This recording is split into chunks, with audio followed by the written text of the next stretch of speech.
Okay, well, welcome back to this, what will be a very, very informative panel, I'm certain. And it seems like over the last day and a half, we've been through quite a journey or adventure in entrepreneurship and innovation.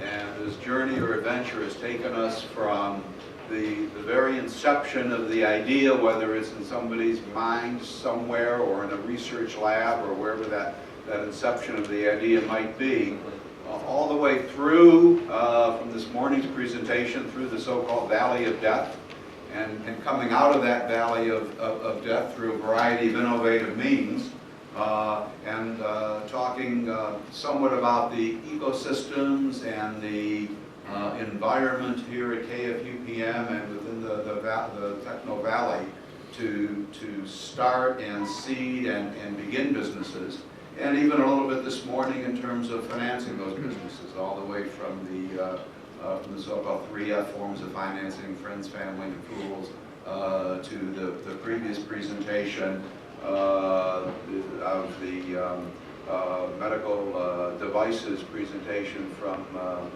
Vanderbilt University, of all places, that we're raising $2 million plus of financing.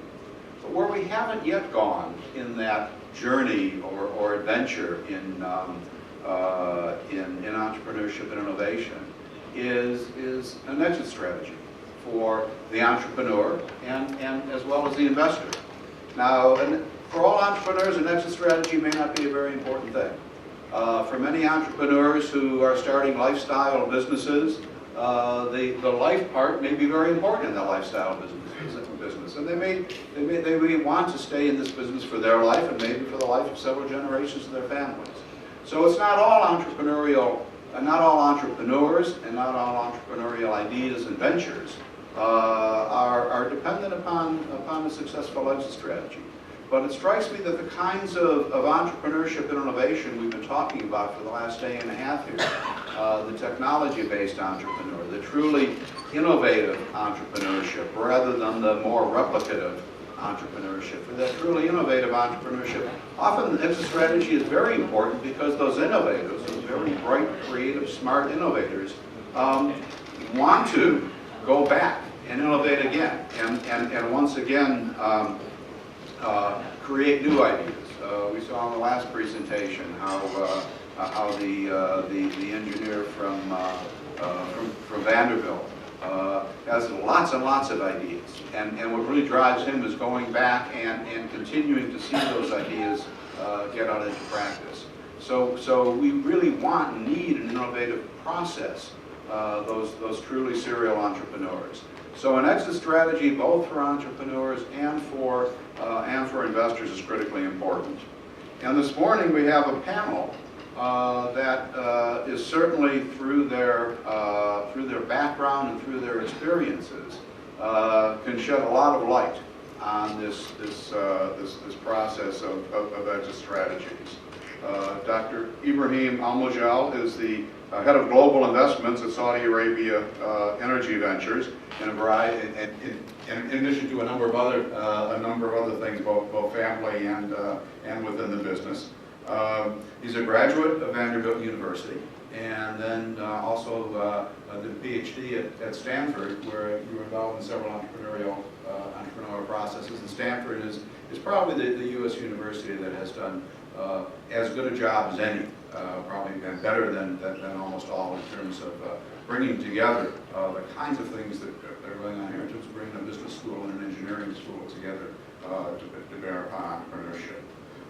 Mr. Moustafa Magar is Chief Investment Manager at Aramco Entrepreneurship Center and has a long history of venture capital in Canada from a Canadian perspective, and can add great perspective from that angle.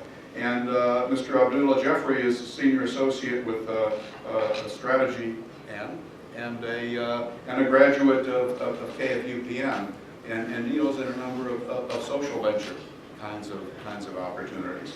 So what I'm going to do is, and we had two other panelists who were originally on the panel who, because of various personal and professional commitments, weren't able to join us today. So what I'm going to do is to ask each of the panelists to spend just a few minutes talking about their background, what they're doing currently, that they can bring to bear upon the discussion we've had for the last couple of days, particularly as we move the discussion toward the exit strategy for the entrepreneur and innovator, and ask each of them to share something about their background, and then move to a few questions that I've prepared to look at specifically at exit strategy, and also to encourage everyone to question and to share maybe some of their experience as well. So Ibrahim, would you like to start? Okay. First. Okay. We need to insert note to fix this. First, thank you for having me. It's a real honor and a pleasure. I'm also very happy to see a lot of familiar faces here. And it's wonderful to hear Vanderbilt mentioned many times. I'm used to Stanford, but it's wonderful to also hear Vanderbilt and see fellow Tennesseans.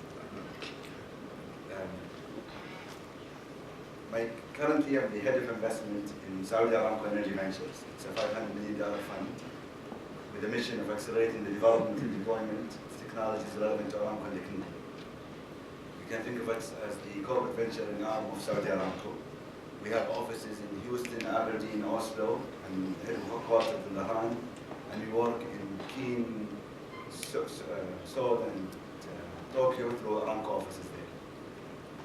The objective of the fund is to find technologies that are relevant, that will have a serious impact on Aramco, and we take an active role in leading investment arms going in there to guide the company and accelerate their development and deployment in Aramco.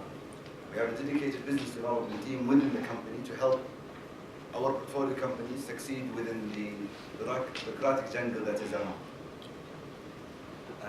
The creation of the fund was very innovative on behalf of Aramco. We haven't done things like this. We are a very conservative company. So having an entity that's willing to take risks and fail is wonderful. Having said that, I'll bring it back to exits. We are an evergreen fund. So $500 million has to sustain us through our lifetime. It means that when we invest, we have to exit. So we're very careful for our own job security to make sure that we can exit. And my other hat, I'm the chairman of Uqal in the Eastern Province. Uqal is the leading engine network in Saudi. It has offices, chapters in the Eastern Province, Riyadh, Jeddah, and Qassim. And I'm chairing the Eastern Province. And contrasting both, see the experience from whether Uqal or the family business, and what we see as the head investment in Aramco Ventures, you can see how exits play a big role. In Saudi, our market, or especially early exits, is not very well developed. So many of the entrepreneurs look at the company as a lifestyle business. Many of investors seek quick return. They're used to flipping land. And as an entrepreneur told, as an investor once told me, in this country the easiest thing is buy dirt and sell dirt. It's very, very sad, but sadly, until recently was very typical.